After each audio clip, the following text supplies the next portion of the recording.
Lately I've been thinking about this life and how it brought me here. Staring at this man in the mirror, I see him often here. Wipe my tears, only if you knew what I was going through. Only if you walked it in my shoes. Certain things don't like to talk about, but I'll always... Welcome to the Message Hope Podcast. My name is Adam.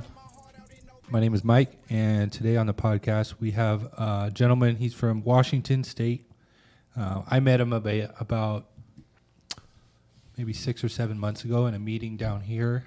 He was on a job, and he came to our meeting randomly, and I met him, and then Adam met him. I went up north. Recently. Yeah, I went up north to speak. Petra asked me, will she put my name in the hat, and then Bill asked me to come up, and so we went up there, and I met Jeff. Me and Jeff, we were sitting on the porch. It was a dope-ass event, by the way. You know, multiple people working steps in multiple rooms, all dudes. It was uncomfortable. I'm always uncomfortable, but it was good. But me and you sat on the back, and we just started chopping it up and talking. You're like, yeah, I'm always down in Loma Linda. And I was like, oh, I live in Loma Linda. And then you came out for a meeting recently. And yeah, man, so it's kind of cool. Like to be able to like go different places and meet people. I feel like I got like people out in like Indio and Palm Springs. You know, we got people out in Victorville. Now I got people out in Washington. You know what I mean? And so we kind of been chopping it up. And yeah, we wanted Jeff to come up on the podcast. So now Jeff's here. Yeah. It's crazy that I met him and Yeah. then you met him. Yeah. And then he was at the meeting. Yeah. So, Jeff, you've got 12 and some change years clean. That's correct. Right? So we're going to start it off like we always do. Tell us what it was like for you growing up. Oh, man. You know, when I was growing up, my life was good, you know. Yeah, I've been thinking about this, right, because I listened to the podcast and I knew what the format was going to be, right? And my life was good. We didn't lack for anything. My family, you know, we went on family vacations. You know, we had the cars, we had the jet boats, we did all the things. My biological father, he left when I was 3. And when I say left, I mean, I remember the last night he was in our house, right? I remember him. I can close my eyes still to this day, and it's something that I just started working through in the last couple of years. It's kind of crazy. I remember him slapping my mom down the hallway, right? Before that, I don't remember anything like that. To this day, I don't know what that was about. It was a one and done type of deal that I know of. Right. So then my mom got remarried. We had a good life. I went to private school, you know. I went to Christian school. Like I said, family vacations, the cars. My mom did real estate. My stepdad was a car salesman. You know, we did all right, but my stepdad was an alcoholic. My stepdad get off work, you know, meet the guys from the car lot at the bar type thing. Mm-hmm. I remember many nights mom saying, hey, come on, get in the car. You know, we were already asleep, waking us up to go get in the car to go find him. Yeah. Right. Other nights, you know, I'd wake up for some reason in the middle of the night and there'd be a babysitter there, right? Because my mom was out looking for my stepdad. And then, you know, there was a lot of the good stuff like I talked about, but I remember the times of the yelling, right? Her just wanting him to be a husband and be home, and we just wanted him to be a dad, right? Not that he was a bad dad. He was just, I know now he was just removed because he had his own stuff going on, whatever that was, right? He was an alcoholic. But on the outside, everything looked cool. Yeah. Right? Did you have any siblings? Yes. So I've got a younger brother. He's 2 years younger than me. I've also got a younger sister. My sister, I don't like using the term half-sister because she's my sister, right? But when my dad got remarried, you know, he and my mom, my stepmom, they had a baby, and that was my sister. Didn't get to spend much time with her, you know, growing up. They moved away when I was like, I don't know, 12, 13 years old. They moved from Washington to Arizona.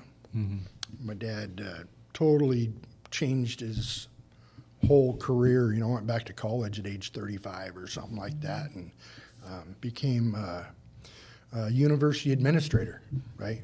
Wow. So they traveled all over, different states and stuff. But all in all, I had a pretty decent childhood, except for the times that, I remember the fights. Yeah. Did you have a relationship with your biological dad? I did. So I was blessed to be able to, my brother and I went and visited him, every other weekend.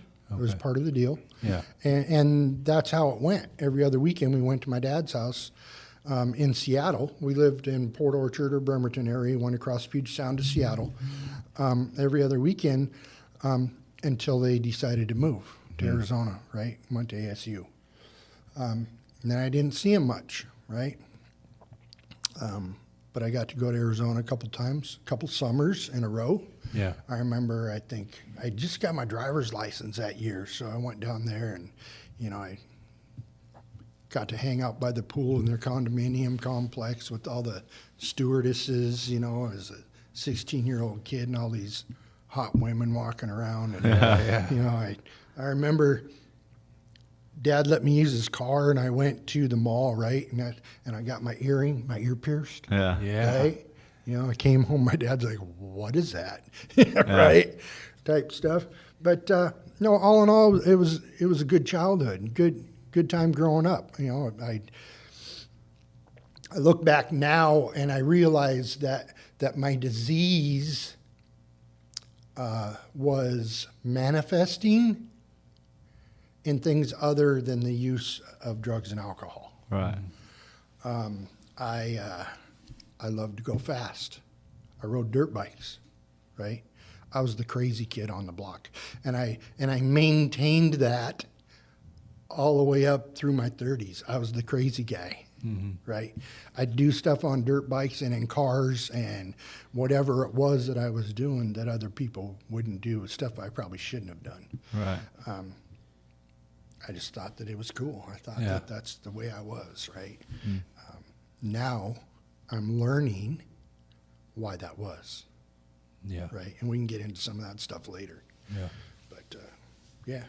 Did you go to private school your entire school career? So I went to private school, or church school, Christian school, whatever you want to call it, right? All the way up until my sophomore year. At the end of my sophomore year, we lived on the water. We had, like I said, we had boats. We had a jet boat, right? Had a bunch of my buddies that we all had cool cars. Back then the cool cars were, I had a Chevelle, my buddy had a Camaro, another guy had a Nova, a Challenger. All of us, we hung out together, right? Well, they came over during the summer, and my mom was the mom. I love my mom. My mom did the best she could my whole life, right? But my mom was also my greatest enabler my whole life. But my mom was the mom that was like, hey, let's go launch the boat. As long as you guys stay in front of the house with the boat, I'll buy you all the beer you want, but nobody drives home. Yeah. Back then we were like, yeah, Yeah. Jeff, your mom's the coolest, Yeah. right? Right. So here we are, 16, 17 years old, right? Out in front of the house and out in a jet boat, better than driving a car. Yeah. Yeah. Not really, but out in the jet boat drinking beer. So the first day of my junior year, we all get called into the office of this Christian school because one of the kids had gone home, gotten in trouble. So his parents went to the school. Yeah. So the first day, they called all the parents and us 5 or 6 guys, however many it was, into the office on the first day of our junior year and said, so we know this is what went on this summer. We're going to revoke your driving privileges to school, and each one of these boys have to go to AA. Oh. Some of them did, In fact, I think all of them did, except for me. My mom was like, "You are not going to tell my son that he has to go to AA. Yeah. Right. We're out of here." And then pulling all your driving privileges, like, that Right. was a big deal. Right. Well, yeah, it was a big deal because, you know, my car for me for a long time was a status thing, Yeah. right? Yeah. I had a cool car. I had a fast car. Not only did it give me status or attracted the girls, but it also gave me status with the other guys in town, Right. right? Yeah.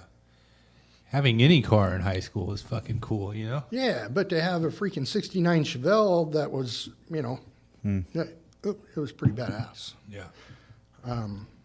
So that was my first experience, you know, and then I went from in grade school and junior high, a school that had like,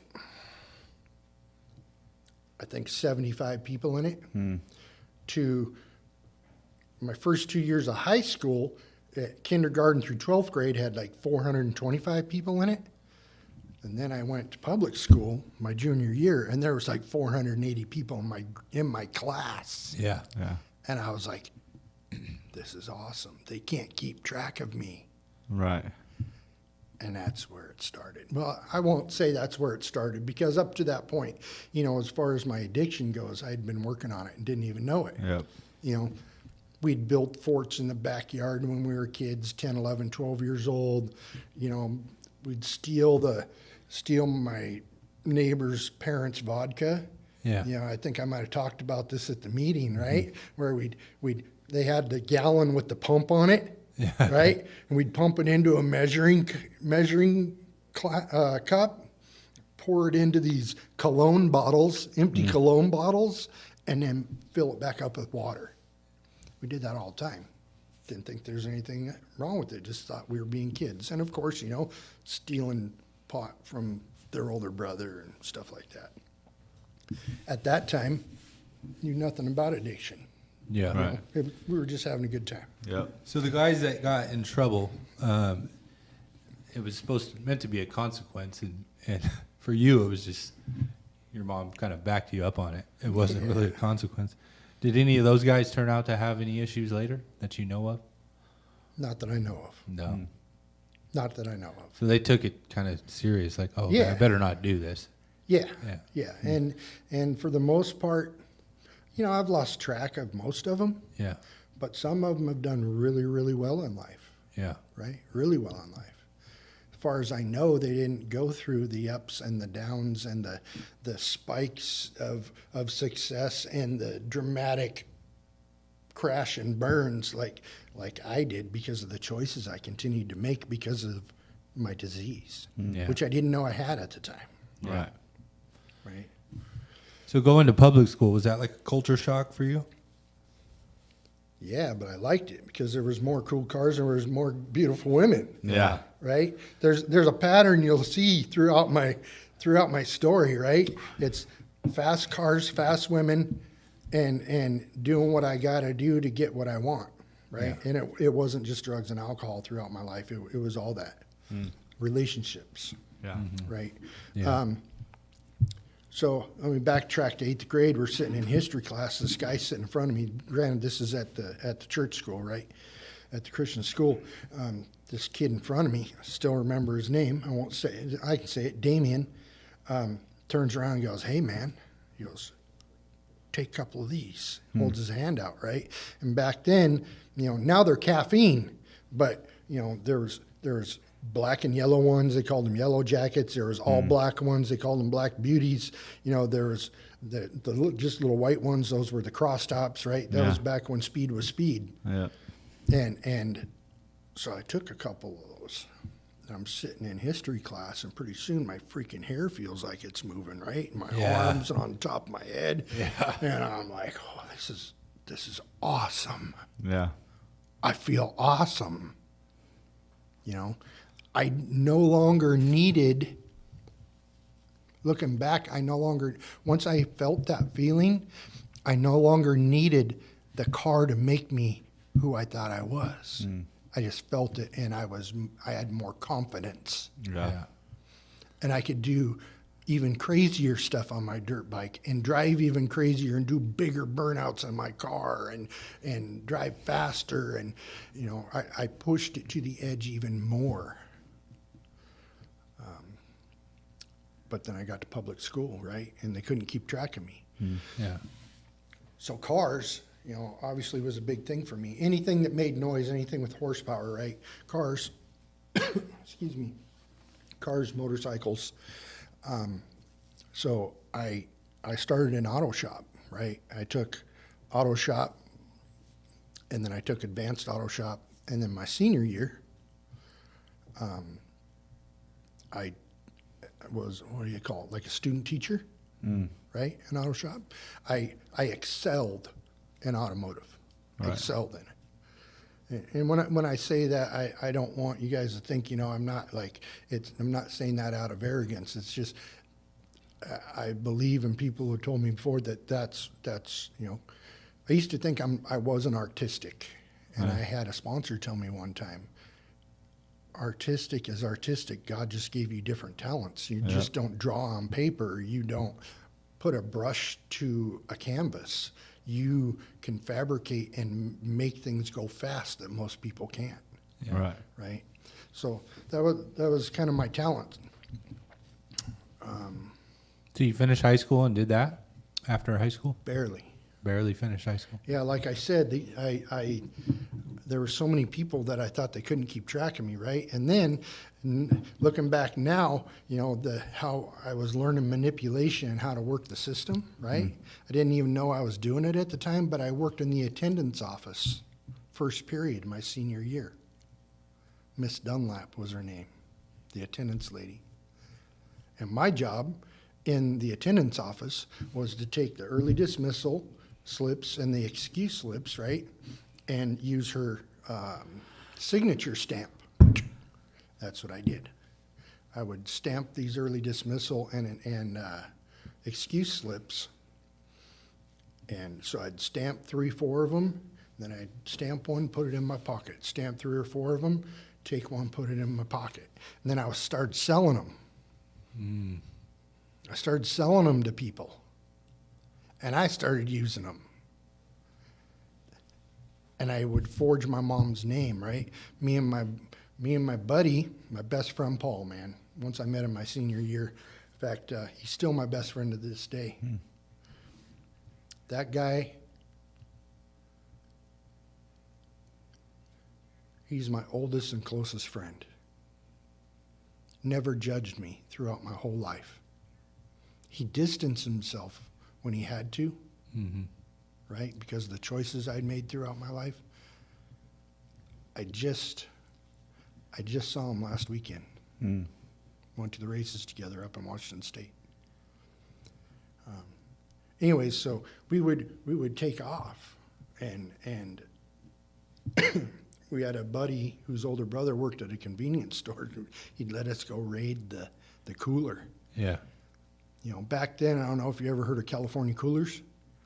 Maybe. You know, like Zimas and stuff like that, right? Well, they were called California coolers. They're a wine cooler. We'd go in there and grab a case of wine coolers and throw them in the trunk of my Chevelle, and we'd take off. Yeah. Or we'd go get a, you know, big old fat bag of Some wine. some dirt weed, Oh, okay. right? And we'd take off to the mountains, go four-wheeling in his dad's Blazer. Yeah. You know, stuff like that. So why I say barely made it out of high school, because like 4 days before let me rephrase that. A month before graduation, they're like, you don't have enough credits, you're not going to graduate. I was present the second semester of my senior year. I was present 36 days. So I had to do, what do they call that? Interim school, right? So I did that, and what I did was I rebuilt carburetors for credit Yeah. in interim school on my desk. Nice. I rebuilt carburetors. And they're like, no, you don't have enough credits. The morning of graduation practice, I'm sitting at home. I'm eating Fruity Pebbles. The phone rings. I answer the phone. Hello. It's Miss Dunlap. She goes, Jeff, you need to get here for graduation practice. I said, I'm not graduating. She goes, you and Paul both need to get here. They found credits. She found some credits, probably. Yeah. I just don't think they wanted us back. Yeah. Right? Yeah. So we ended up graduating, got to walk, right? And my parents were proud. Paul's parents were proud, you know, and so we graduated. It was pretty cool. That is cool. So what? Right after that, you started an auto shop. And when does the using start, like the heavy use? So parties in high school, my senior year, older brothers of people that I knew. Back in that time, you know, I graduated in '86. So speed was coming around. There was a lot of coke around, right? To be honest, I really didn't like smoking pot because I wanted the other way. Yeah. Yeah. Me too. I wanted the other way. Yep. The only time I really smoked any pot is when I wanted to like take the edge off, go to sleep. Yeah. So it became happening more and more often, right? Towards the end of my senior year and after I graduated, my folks, well, by this time my mom had gotten divorced again and was seeing a guy who was running a transmission shop. They met because I had basically stolen my mom's car while she was at work, right? Back then I didn't think of it as stealing, but she had a 77 T-Bird that was pounded, dude. I mean, it was low. You'd change lanes on the highway and the turtles would fly, right? 77 black 77 T-Bird, wire wheels. My mom always had cool cars. That's where I learned it from, right? And so she was at work one day, and I took it out of the garage and went up this new housing development, and I was doing burnouts, doing power brakes with it, right? And I broke the rear end. Blew the spider gears up in the rear end, so I went and I parked it back in the garage. I mean, I even went to the point to where I would take a leaf and put it where the tire was, so I knew where to pull it up to, Yeah. right? I mean, I was calculated about this stuff, so I wouldn't get, you know, looking back now, I was learning how to do all that stuff, Yeah. right? Early, right? So he eventually became my stepdad. Well, before they got married,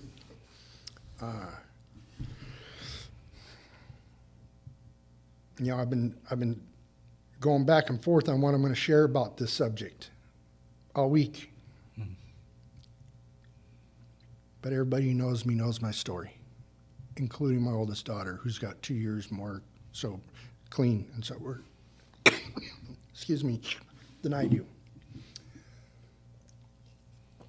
So this man, everybody calls him Papa. We start getting close. He knew I broke the car because I wasn't smart enough to scrape the rubber off the quarter panels and off the inside the wheel wells. So Yeah. he came to me, he was like, listen, he goes, I'm not going to tell your mom, but I know what happened. I know how this broke. He's like, you're going to come work at the shop. And Mom was like, yeah, teach him a trade. Yeah. So I start working at the transmission shop. 15 years old, 16 years old, something like that. And so we would spend time together, right? And he knew I was doing stuff. I never told him, but he knew I was doing stuff. Yeah. You know? So it was one of those, all right, you want to be a big boy? Let's see if you can hang with the big boys. Yeah. So we had this customer at the shop that we would do all these cool cars for, right? I was like, man, the dude's got a cool Camaro. Man, he's got a badass truck. Man, he's got this, he's got that. And he had all these cars that we were doing transmissions and clutches and rear ends and all this custom work for, right? And I'm like, man, how can anybody afford that? So I get there after school one day and he was like, hey, man, he's like, I need you to take this guy home for me. Give him a ride home. He's dropping off his Camaro. It's like, okay. We get almost to his place. He lived like a mile down this dirt road way out in the middle of the woods. We get ready to turn onto his dirt road, and he looks at me and goes, hey, Jeff, you want a bump? I was like, I'm thinking, is this a test? Yeah. He knows my old man, right? But me being me, not knowing that I'm already an addict, it's like, well, yeah. And he opens up this puck, right? In the old days, I think they called them grinders, right? Opens up this puck, and it is mounded. And he hands me the straw or the tutor, whatever you want to call it. And I stopped, and I was like, I got a cassette case. He goes, we don't use cassette cases. Go. So I did. Bro, that was the day I chased for the rest of my life. Yeah. And first one. That wasn't my first one, but that was my first real one. Oh, okay. Like vibrating, couldn't focus. I ended up spending 3-4 hours at his house, looking at his Harleys, looking at his cars. Finally, he was like, dude, you got to shut up. You got to go. Yeah. Right? Yeah. I drive to the shop, walk in the front door. They're closed. There's my stepdad and like 3 of the guys that work there. I walk in, and Jim, my stepdad, says, oh, shit. He goes, it happened, didn't it? I was like, what are you talking about? And he goes, yeah, you can't bullshit me, man. He goes, you're as white as your T-shirt. Right? And then it was on. And then we had a thing, he and I. Right. Right? Because I didn't know, but that's the life he was living too. Yeah. And my mom didn't know. Right? So, went on my high school girlfriend. I graduated. Well, I mean, yeah, I was a senior. She was a junior. She got pregnant. Good girl. Really good girl. Amazing lady. I graduated.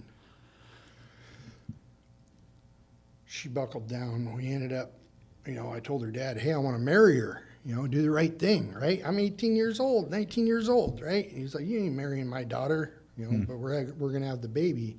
I was like, what have I got to do to marry your daughter? Well, you got to make this much money. So I went to my boss. I was working at an auto parts store at the time. I was like, man, I need a raise. I got a baby coming, blah, blah, blah. They gave me a raise. So I went to him. I was like, all right, here you go. Huge wedding.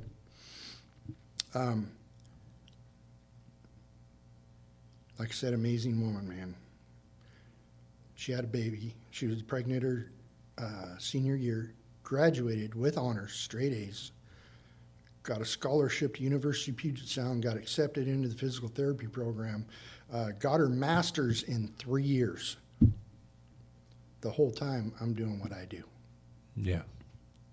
Not home. At the shop. Running the streets.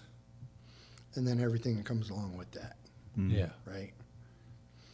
I was the guy my whole life. I always had the good girl. The good girl. Had to have the good girl. Right?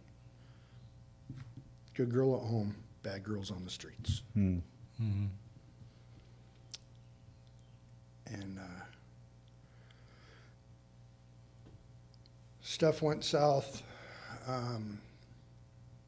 What year was it? I don't remember what year it was. 89. She was like, you have a problem. You need to go to treatment. My mom was there. Everybody. My stepdad, right? Oh, yeah, he needs some help. Right? But he was the guy that was, no matter what, he was there for me, even when I did need that help, right? He loved me. We just did all the stuff together, right? We did stuff together, even to the point, I remember driving one day in his Blazer, he turned over and he looked, I don't know if I should say this.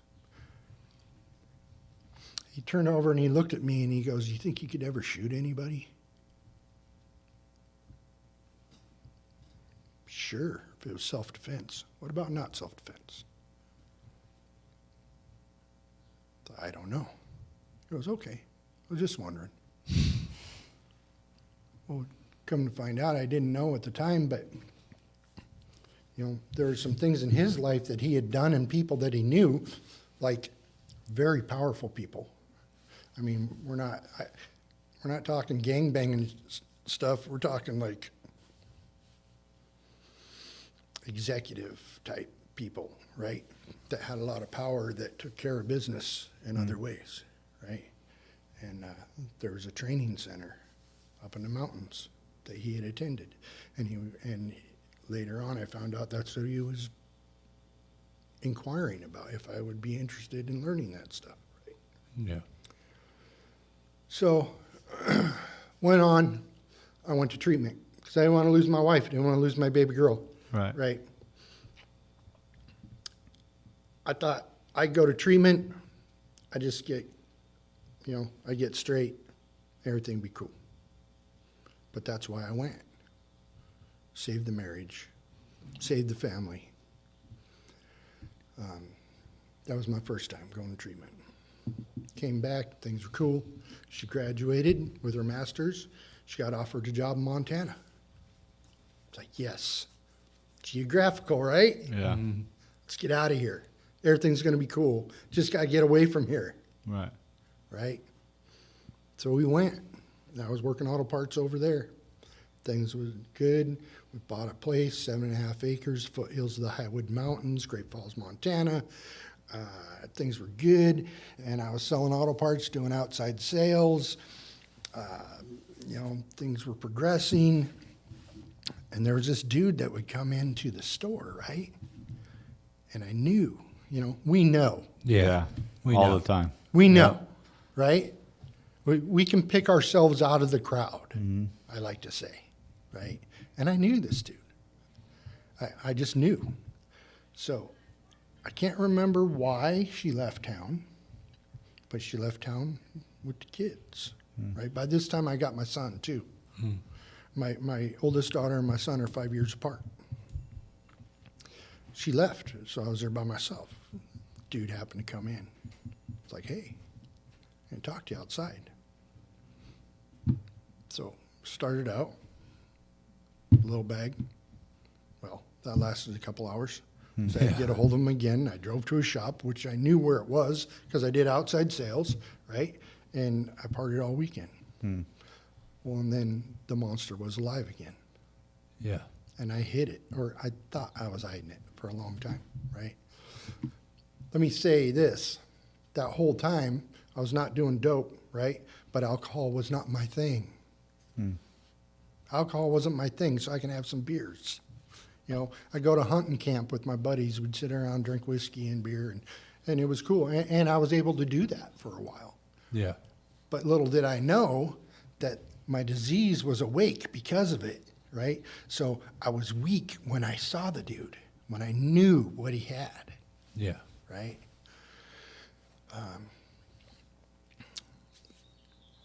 I don't know, man. We can fast forward. Didn't work out, right? Because all the things that come along with living a life like that, not coming home. I mean, this whole time, like I'm on the school board at our church. I'm attending church with my family. I'm going in the bathroom at church and getting loaded, Yeah. right? That's what we do. Yeah. Yeah. So on the outside, everything's cool, just like when I was a kid. Yeah. Right? On the outside, everything was cool. Everything was good. But I was dying inside. Yeah.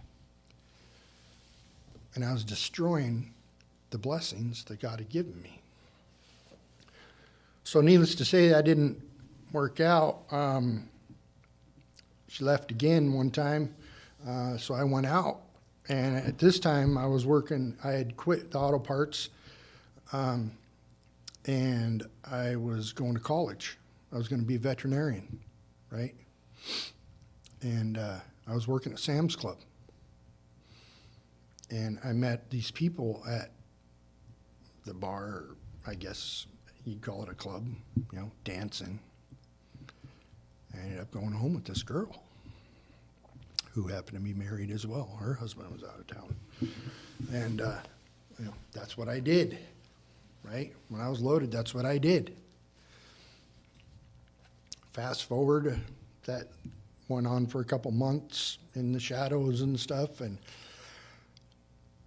when was it? 90, it had to have been 96. It was my 10-year class reunion. I went back to Washington for my 10-year class reunion. Didn't go. Went racing with my lifelong friend instead. We went racing. I got back to his house that night, and there's a message on the answering machine from my wife that says, "You need to call me." So I call her. Didn't have cell phones back then. I call her. "Hey, what's up, babe?" She's like, "When you get home, you have 2 weeks to get what you want and get out. I know everything." Yeah. So that was the end of that. So what do? Because I feel the way I feel, turn it up a notch, right? Kept working, but I turned it up a notch. That's the progression, right? Progression of our disease. When I don't like the way I feel, I do more so I don't have to feel. And that's what I did. That lady and I that I had the affair with ended up together. She got divorced. We ended up together. We got married. We had a baby. It's kind of, I do this throughout my life, right? Had another baby. Left town, tried to do another geographical, not really a long ways away, but I went to work on a ranch, a big corporate ranch, right? I was in charge of maintenance for the farm division, and I took care of all the trucks, all the farm implements, all the tractors, all the semis, all the stuff, right? And that's what I did, and I stayed clean, But let me say this, the whole time, small town Montana living, what do you do at night and on the weekends? Drink. Shoot darts, play pool, and drink. Now, let me interject this in there too. So, I don't know about you guys, but I'm a chameleon, Oh, yeah. right? So, I've gone from the time in my life where I was a teenager and early 20s to moving up, knowing the guy, meeting his guy, knowing the guy, meeting his guy. Now I'm hanging out with Patches. If you guys understand what I'm saying. Yeah. Riding bikes, right? Hanging out with Patches. I move. I had been asked to prospect. Man, I can't. I got to move. Right? It's not for me, right? But I still had affiliation. I get to Montana. I find him because I'm at a bar one night and I see a Patch. So I start talking. Oh, yeah, okay, ease into it like you do. You got to be careful, right? And find out that this guy knows this guy that I know. And so it became a thing again, right? Well, I moved out of town working on the farm, on the ranch, and we had these custom cutters. You know what a custom cutter is? So the custom cutter, they're traveling harvesters, right? They got the big combines and the semi-trucks and the grain trucks, and they come in, and when you've got thousands of acres of barley and wheat to cut, the rancher will pay these custom cutters to come in and harvest along with us. Well, I meet this guy, he's from Nebraska. He's about my age.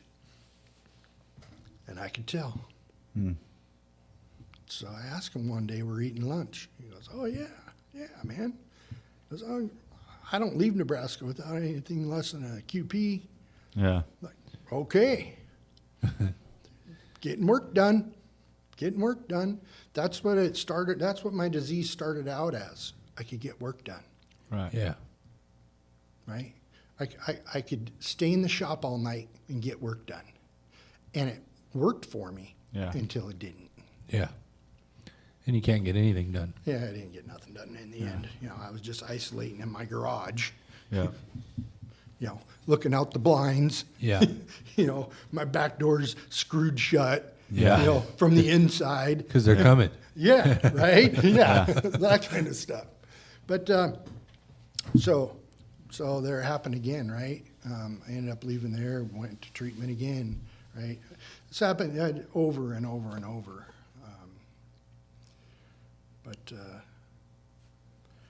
So I decided to do something different again, right? So I got out of treatment and I went into construction.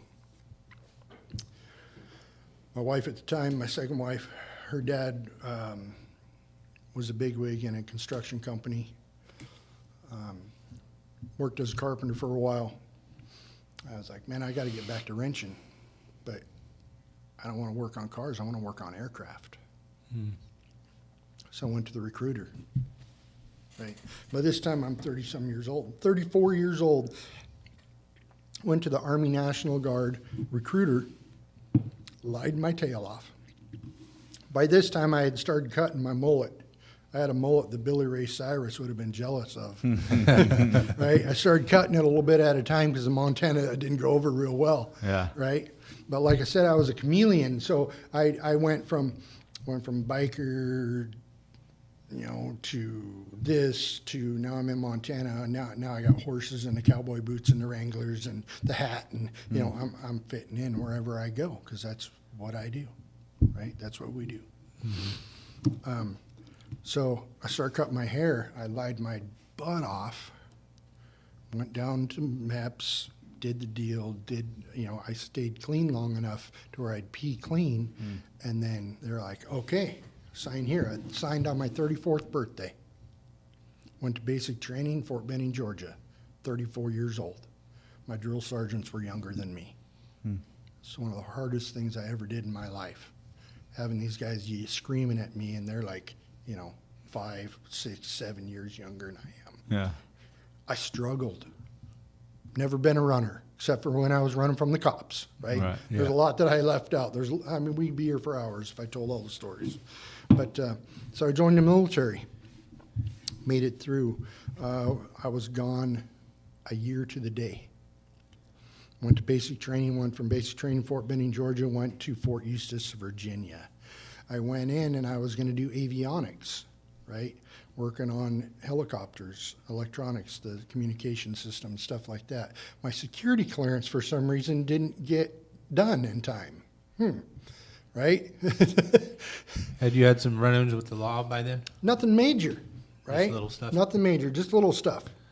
I was very good at considering the people that I hung with. I was taught well, I used to think. Yeah. Right? Back in that day, they used to call it the code, right? And you only did things a certain way and at certain times with certain people, and it wasn't like I was out on the street doing this with people I didn't know, right? It wasn't like I was going into trap houses. It was, this is where I went, and then I went back to the house or the shop. Yeah. Right? And it worked. Well, I thought it was working. So anyways, because my security clearance didn't go through, they reclassed me to a CH-47 mechanic with big Chinook helicopter. I was like, yeah, this is what I want anyways. So I did really, really good. Graduated top of my class, right? Came back, and I applied for a job at the Montana Army National Guard in Helena, Montana. So I got it, a federal position as a helicopter mechanic. Everything was cool. Same thing, clean. Well, not really. Not doing dope, but drinking.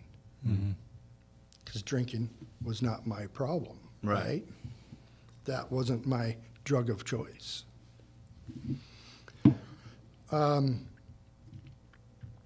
Did some deployments. Let me back up a little bit. So when I got that job, another position came open on the flight crew. Okay, so I applied for that and I got it. I became a crew chief. And then I went to flight engineer school, Alabama, and going all over, back there in the different Army training centers, getting all this training. And the more training I got, the more I volunteered to do stuff. I didn't know then, but later in life I figured out when doing step work, right? Oh, and let me say, when I brought up step work, up to this time I had never got a sponsor. I had only gone to meetings to suffice my wife or my mom or whatever it was at the time. But okay, yeah, I'm good. I'm just not going to do that anymore. Yeah. Right? So my addiction changed. It went from doing dope to feeding my adrenaline. I was flying in helicopters.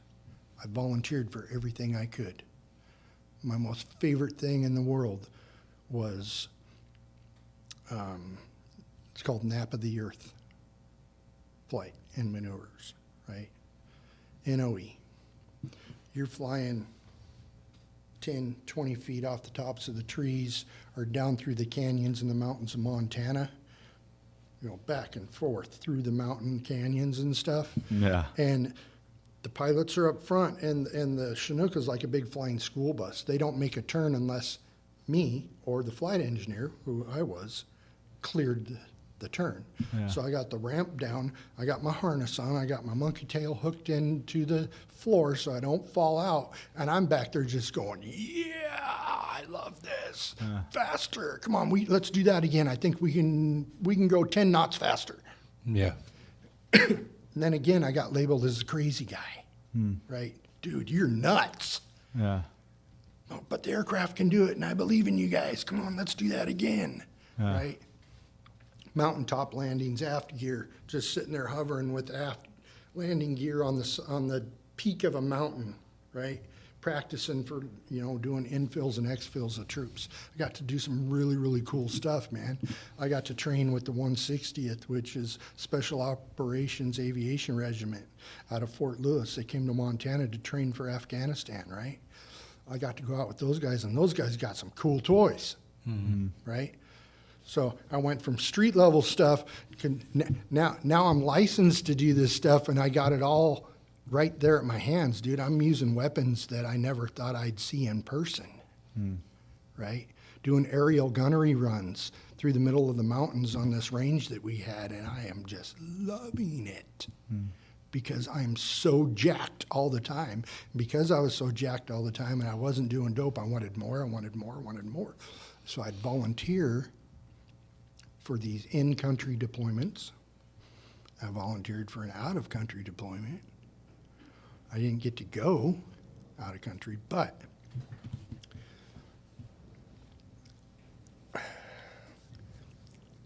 I came home from a deployment. It was a Southwest Border Mission, right? We flew a team with our Raid Birds, which are little Kiowa Warrior OH-58 Kiowa Warriors, down to Las Cruces, New Mexico, and they were doing border patrol with them, right? And so we took the Chinook with all the gear and the people and their support people down. And I was gone all the time because I was volunteering to fly. I wasn't doing dope, but I was still doing the same stuff. I was never home. I wasn't investing in the blessings that I was being given, which was my family, right? My wife leaves. Throughout this time, I'd been on a bowling league, and there was this bartender. I still remember her name. My wife leaves, and I was the kind of guy, pretty much my whole life up until I got clean this time, and I never advocated for myself. I was the shame would kick in, the guilt and the shame would kick in, and I'd hang my head and I'd go, yeah, you're right. Yeah, I messed up. Yeah, you're right. And then I wouldn't fight. Yeah, you're right. Yeah, I'm a POS. I understand. Then I'd go get loaded. So what I did, when she left, I got home, she wasn't there, the house was empty, right? I went to the bowling alley. I'd stopped at the bank, got $500, walked up to the bar, and I said, hey, Barb, what time you get off tonight? She goes, 11 o'clock, you know that. I slapped that $500 down on the bar.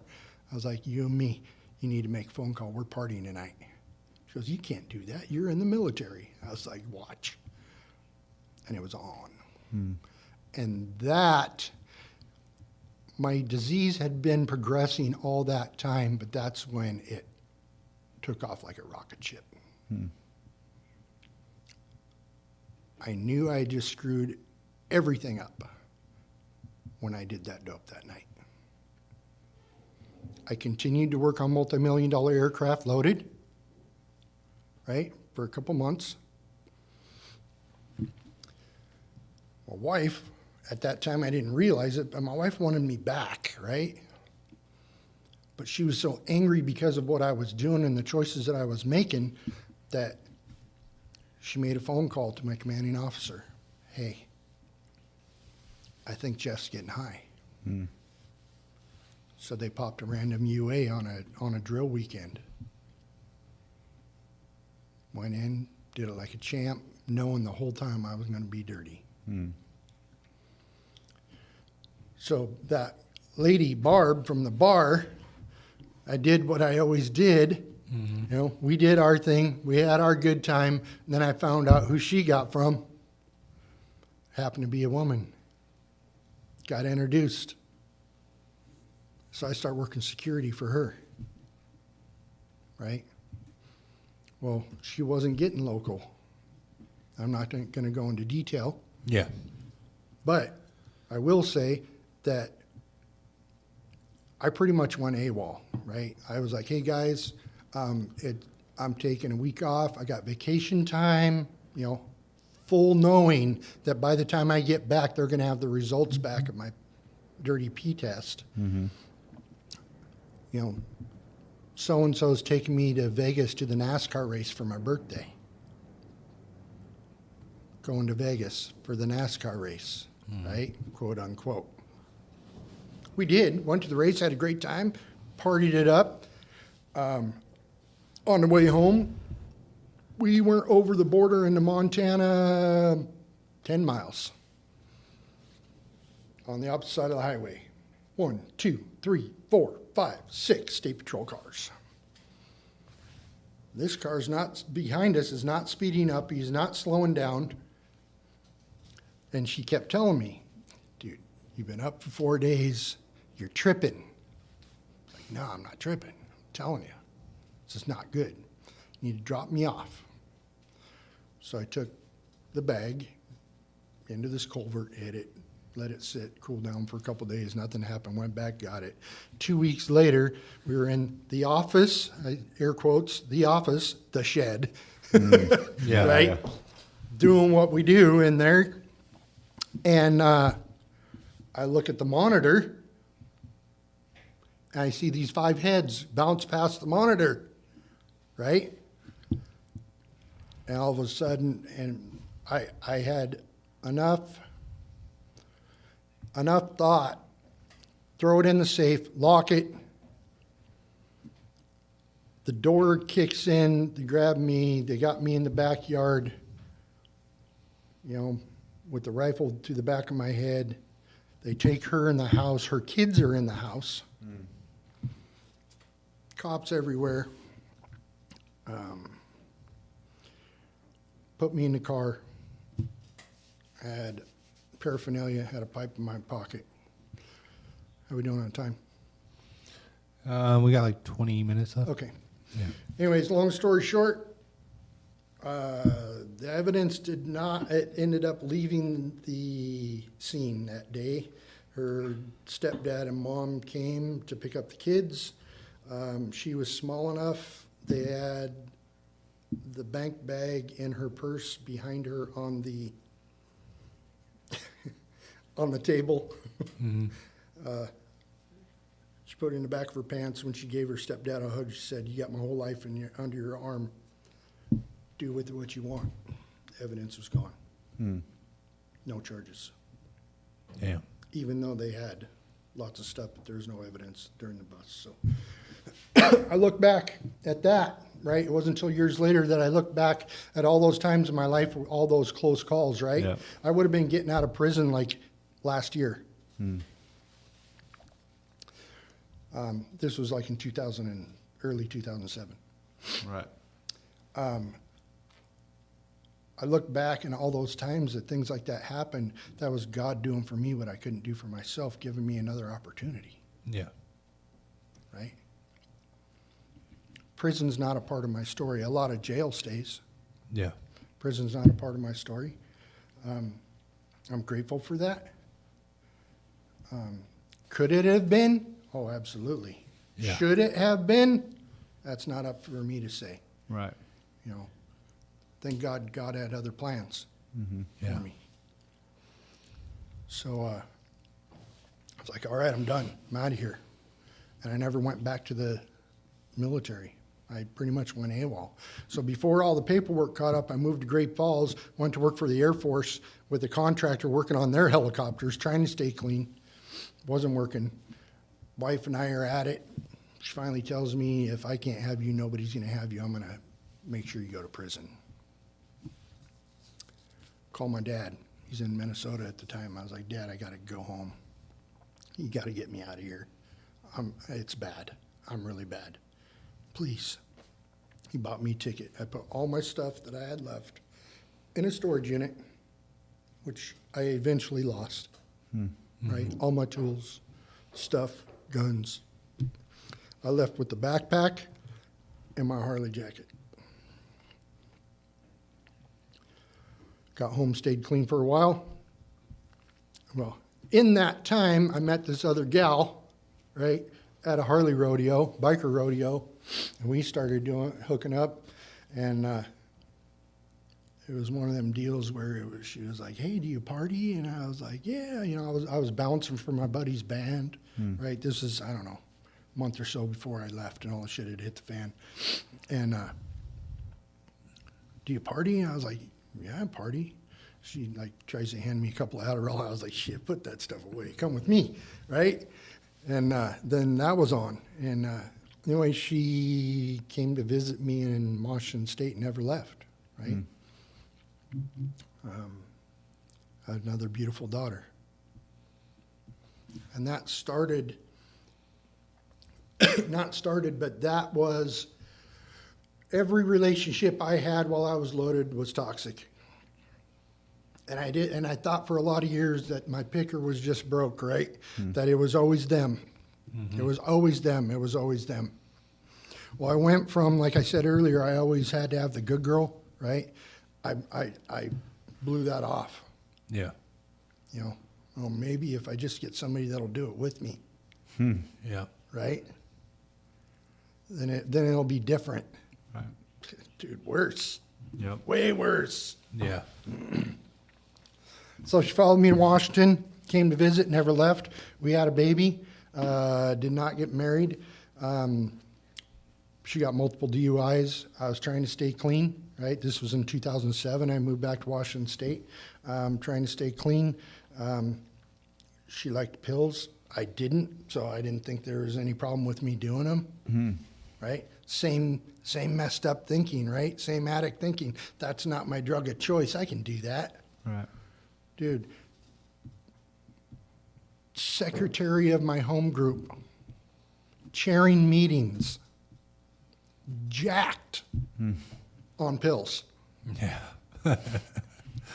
Right? Because that wasn't my drug of choice, so it was cool. Yeah.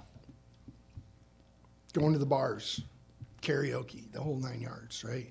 Then my baby girl came. I look back now, she saved my life. Right. A lot of stuff happened in there, more jail stays, domestic stuff, breaking the restraining orders. The last time she went in for a DUI stop, it was Thanksgiving, November 20, I think it was 25th that year. So November 25th, I had left, gone hooked up, came back. By that time, I wasn't sharing with nobody. She was pissed, so she left drinking. Got pulled over, got a DUI. I got the phone call. I threw my shit away. Sat there on my TV and some laptop that I ended up with. I don't even know where I got it from. Hooked up to my Wi-Fi that my mom was paying for. My mom was paying for my rent. Mom was buying the diapers. Mom was making sure that we had the food. All the stuff I couldn't provide at all. I couldn't keep a job. And I called a couple numbers on some phone lists that I had in basic text and a big book, right? From before when I was going to meetings, when I was thinking I was going to do the thing, right? That I was gonna start going to meetings again. So I called some of those people. I was like, hey, I don't know if you remember me. Yeah, Jeff, good to hear from you. You all right? No, man, I'm not. I need help. I can't find a bed. I need to go to treatment. This is what's going on, man. I don't want to do this no more. I can't do this no more. I cannot break another baby's heart. I want to be a dad, and I don't know how. Yeah. I looked everywhere, man. I looked down here in California. I looked all over for a bed, right? No place could get me in. The one place that I knew I could get in, I didn't want to go to because they served the same food contractor did the jail food. I didn't want to go there because I didn't want to eat jail food. That was my disease telling me, nope, don't go there. You know, that was my justification for it. No, it's jail food. I'm not going there. Right? Well, guess where I got in? Definitely, yeah. God had other plans, right? It wasn't about me being comfortable, Right. right? So I had to wait like 36 days. No. 30, yeah, like 34 days. She got out New Year's. I had my bed date. They said, okay, well, if you should call every morning, you know, we'll put you on standby. Just call every morning. I started calling. I was like, what am I going to do? I can't leave my little girl. I'm struggling, trying to be a dad. Don't know how, because I was a dad, but I didn't know how to be a father. Yep. Yeah. You know what I'm saying? Right? I didn't know how to take care of this baby, this beautiful girl, right? She got out of jail. I called my mom. I was like, Mom, make sure my baby girl's safe. Whatever it takes, I'm going to treatment. I grabbed my backpack, I grabbed a pillow, and I drove my lowrider S10 to the treatment center. I had called. Man, it was all God. I'd been calling for a week. No. They showed up. No, sorry, keep trying. I called that morning. She got home. I picked her up, got to the house. I called. They were like, when can you get here? She's like, where are you going? It's like, I'm going to treatment. I'm done. Yeah, okay, whatever. You said that before. We've all said that before. You'll never get clean. All right. I pulled up into the treatment center, shut my truck off, and I started to pray, and I started to sob like I hadn't cried in years. I mean, I had cried, you know, the shameful tears, right? Yeah. Oh man, I can't believe I did this again. The tears that I disappointed my mom again, the tears that I disappointed my kids again, that my wife, whatever it was, I lost my job again. But this was different, man. This was like full out of body type sobbing, right? Just crying out to God. God, I've done this so many times. I can teach those classes in the treatment centers. Yeah. I know exactly the information they're going to give me when I walk in these doors. And when you walk out. Yeah. I knew, I could cite all of it, right? The steps, the tradition. I was that guy, right? But I never applied any of it. None of it went past my brain. So I sat there sobbing, and I just cried out, and I said, God, this is all you. Remove me from this equation. Bring the people into my life that you want in my life. Close my mouth and open my ears, and more than that, open my heart. I don't have another chance. And I walked in those doors, and it was different. I heard things different, and I got scared, dude, because about that time is when they started talking about the medical stuff, right? They didn't used to talk about the medical side of what dope did to you. To your brain and all that. Yeah, man, holes in my brain and stuff. It scared the crap out of me. It's like, what? Oh man, you mean I'm never going to feel different? I'm not going to be able to do the things I used to do. I used to be able to do this so good, and all the math and the geometry for suspensions and all that, right? I was so scared. But I had a counselor that said it's going to be okay. All you got to do is wake up tomorrow and do this again until you're ready to go. Right? So I did 28 days there. I got out and I was doing outpatient, intensive outpatient. And I had a counselor that we are still friends to this day, dude. We weren't supposed to, but I would go to his house and work on cars with him.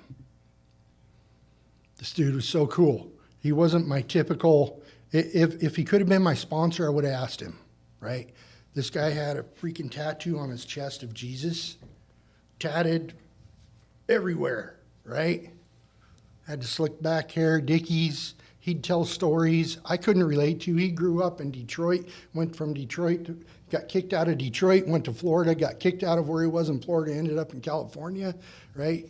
Talking about how he used to think he was so fly with his creased Dickies and stuff, right? But what he didn't realize is that he had piss stains on him from, being in the bathroom throwing up, thinking he was all fly, right? And it just made me think, man, that's me. Not the exact same story, but that's me. I thought I was this guy, untouchable, right? Yeah. And all the things I did, and the violence, and the thinking I was slick and with the girls, and in the end, I wasn't at all. So anyways, I got out and started doing intensive outpatient. The second time that we met, he looked at me and goes, "You ready to be a single dad?" I was still with my daughter's mom. I remember hearing that too. Yeah. Me too. Yeah. Right? Yeah. Still with my daughter's mom. And I was like, "You're crazy, man. I can't be a single dad." He was like, "It's going to happen or you're going to relapse." I was like, "No, I'm not."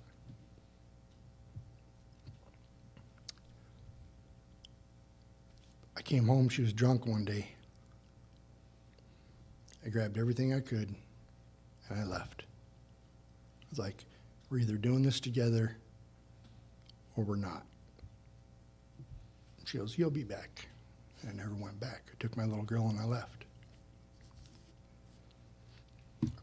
I don't know where that girl is, where that lady is. I know she lives in my area. I've seen her a couple times, right? She was in my daughter's life for about 9 months until I put a kibosh to that because the situations my daughter was around when she'd go see her mom. But my daughter was 4 when we left, and she's gonna be 15, or she's gonna be 16 this year. So I learned how to be a dad in the rooms, right? I got a sponsor. I got a sponsor in the mother program. That's where I was attending, right? Yeah. And I got a sponsor, did my first 2 rounds of steps in this dude's garage working on his dirt bike because he was racing senior motocross, right? I did both rounds of steps in the garage with him, wrenching on dirt bikes. And when we were doing my first 4th step, he looks at me and goes, "Anything else?" Yeah, they always ask that. Yeah. I Right? always ask that. Me too, right? He goes, "What else you got?" He goes, "What are you holding back?" It's like, "Nothing." All right. 5, 6, 7, did them. And dude, it all came to the surface, Yeah. right? So I did another round, got better. And I mean, you guys know it's like peeling layers of an onion, they say, right? Well, guess what? That onion never goes away, right? Yeah. So down the road, I got like 2 years clean, and my daughter and I are living at this lady's house from the AA hall. She's got this huge house. She rents some bedrooms out to people in the program, right? And me and my daughter are living in what I called our shed with sheetrock. There's a little 1-room deal with a toilet and a kitchenette, Yeah. right? I had a queen size bed with a bunk bed over the top of the head of it, where my daughter slept, right? And I was paying like $300 a month. It was amazing, Wow. right? I love that lady to this day. So anyways, I'm sitting there one night, my daughter went to sleep, and I got on this hokey computer that I had put together off of parts from Goodwill or whatever, right? And I'm on Facebook. Excuse me, I get this message that says, "Hey, Mr. Cole, how you doing?" And it was this gal from my original home group in Port Orchard. And we started talking. She was like, "Hey, you want to get coffee?" Sure. So we got coffee, then we'd go for some walks, and we started kind of dating, becoming friends, right? Well, that woman is now my wife, right? Another baby girl. Before we were married, we've been together for like 10 years. My daughter's 10 years old. So since we don't have much time left, I want to put this out there because it's such an important part of my story, man. That right before my wife had 15 years clean, this would have been, so men's retreat was in April, right? Yep. 2 years prior. That New Year's, we were at a New Year's Eve party for my company that I was working for at the time. She looks at me, she goes, "I think I want to have a glass of wine tonight. What do you think of that?" And at that time, she had 14 and some change clean. I looked at her, I said, "To be honest with you, it scared the shit out of me. Because I know what happens to me, I know where it leads." Yeah. Well, I've got almost 15 years clean, and I think I can do it. It's like, all right. That April, Friday, I left to go shopping because that was the first year we cooked for the men, right? Instead of having it catered. She left the house, went and got loaded. I knew. I had that feeling. I was sick all weekend. I was talking to men like Eric, right? And Jason. I was like, "Guys, I know this is what's going on, man. I just got this feeling." And I came home, and sure enough, right? She went back and forth for a couple of years, man. My wife now has 8 months clean, I think. But the reason why I bring this up, I've done a lot of step work throughout the years, right? I was batshit crazy, out of my mind, insane, ready to do things that I hadn't done since the deepest, darkest depths of my disease. And I was stone cold, clean and sober.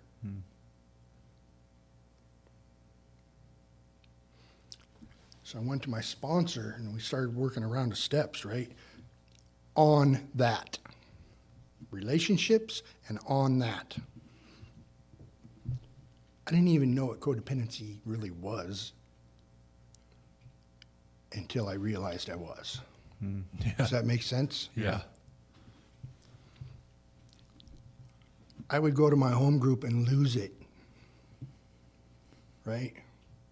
I'd find her dope, and I'd throw it away, crush the pipe, throw it away, flush it, whatever.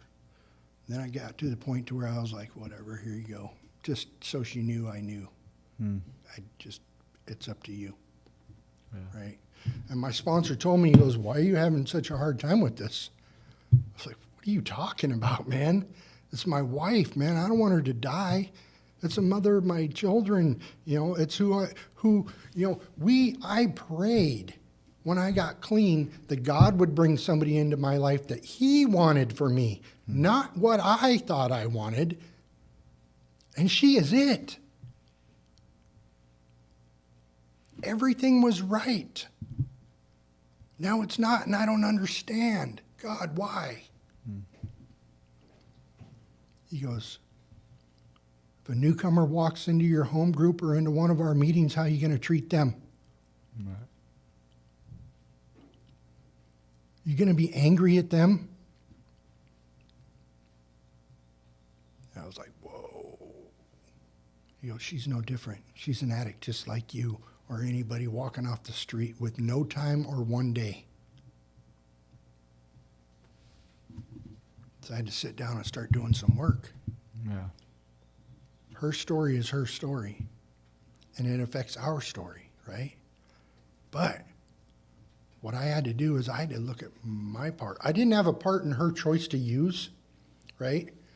Or the choices that she was making. But I did have a choice on how I responded to it. Today, I choose to look at that time in my life and a lot of others, all the writing that I started to do and some of the outside help that I started to get, right? And some other sister programs that I started to go to, like Naranon, Yeah. right? It opened my eyes so much to the other side, I call it, right? They like to call, what'd that lady call me? Whoa, you're a double winner. Yeah, I heard that. I'm a what? How is this winning? But the more work I did, I am, man. I got to see what I did to my mom for so many years. I got to see what I did to my children, to my wives, right? I got to feel just a fraction of what I put those people through for so many years, right? But so I was able to do some step work with my sponsor, and I've got a group of guys, like 20 guys. We have this morning text chat, right? And every other Wednesday they meet at our buddy's house, and we call it the pond meeting because he's got this beautiful pond. And I haven't been able to go there for quite a while, but this group of guys that I relied on to get me through, right? Mm-hmm. And then stuff happened, like I got laid off, right? I had no job. So like, oh man, now I'm really in my head, right? But I just kept working, kept writing, kept reading, kept praying. At one point, I found her stuff, and I put it in the door pocket of my truck. I had it for a week. Wow. I was at a point, dude, where it was like, nope, I don't. I know that's there. I don't want to get loaded. But when she got loaded, the last time I just looked at her and I was like, fuck it, babe, let's do this. I got money in my pocket, let's go. Didn't mean it. Trying to get a reaction. She was like, no, I'm trying, But finally I called somebody. I was like, hey, I got this in my truck. I've had it for like 4 days. I need somebody to come over here. I don't even want to touch it. I'm in a bad place. I didn't want to get loaded, but I didn't want to feel what I'd been feeling. And now I understand why I did that, because that is what my disease does and tells me, right? That's going to take it away. Yep. So this gal comes over, really, really good friend of ours. She comes over and I was like, hey, here. She goes, nope, you do it. She's in recovery as well, right? So I freaking dump it out in the garbage, crush it, crush the pipe. Such a relief. But, in our literature, it talks about in the first step that our disease can manifest itself in many different ways. It's not just putting the chemical in our body, right? Mm-hmm. And for me today, if I'm not careful, it's that, the codependency, the getting overwhelmed and the control, being obsessive, right? Thinking I'm not good enough. What did I do wrong for her to do this? Yeah. And none of it had to do with me, but my disease tried to make it about me. Yeah. Right? So I'm just grateful today. grateful my wife has the time that she has. I'm grateful I still have the same clean day. Yeah. Could have went the other way. Yeah, I'm grateful my youngest daughter has never seen me loaded. Yeah. Right? My grandkids have never seen me loaded. You know, I owe all that to God. Yeah. All right.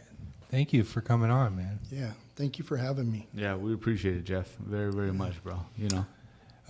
So I have one last question before we wrap it up.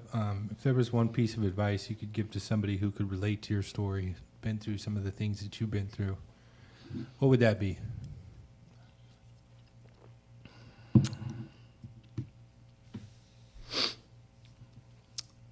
Two things. Don't give up. Fear is a liar. And fear is the root of all things bad feeling. Yeah. Facts. 100%. And the last thing I'm going to say is, even if you don't know how, pray.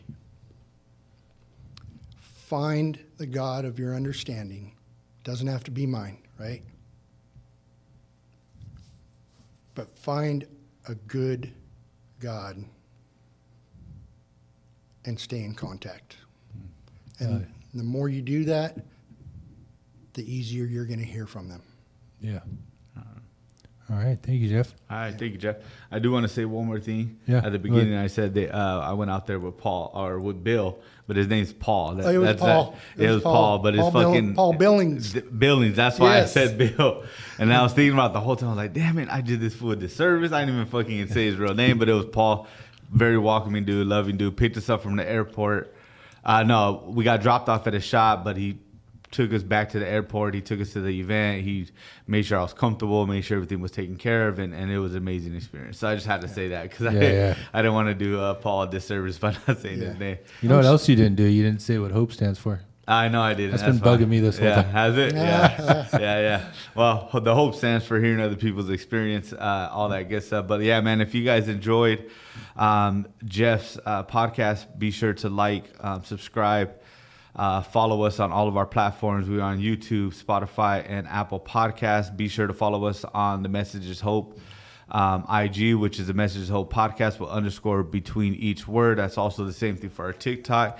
And be sure to share Jeff's story with anybody who you think needs to hear it. It was an amazing story. A lot of stuff I didn't know about you, the military, all that good stuff. So, yeah, we appreciate you coming on. Thanks for having me. All right, we'll see you next week. To others who are still struggling now. You know, it's such an honor to be able to hear other people's experiences of life, to see how when faced with the very thing that was sent to destroy you, kill you, and take you out forever didn't, but rather you have been given a second chance to give hope and be a light for those who are still in the dark. So don't be afraid to share your message to the world. You never know whose life you might be saving.